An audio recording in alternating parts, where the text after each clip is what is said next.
This video is about the new product from Kérastase, and it is their 2% Pure Hyaluronic Acid Serum.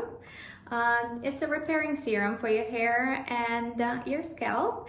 So it instantly moisturizes your scalp. It helps rebuild the hair fiber in just one use. So for someone who just had their blonding service done, this would be a perfect serum. I've been getting a single process done versus highlights, which means the color does go on my scalp, and this has been a lifesaver.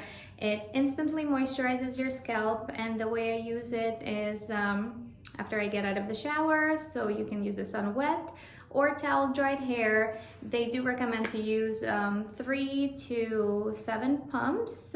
3 pumps is more than enough for my fine hair.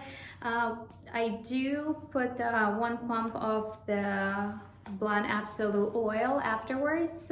They do recommend to put the oil after the serum just to help lock the moisture in your hair.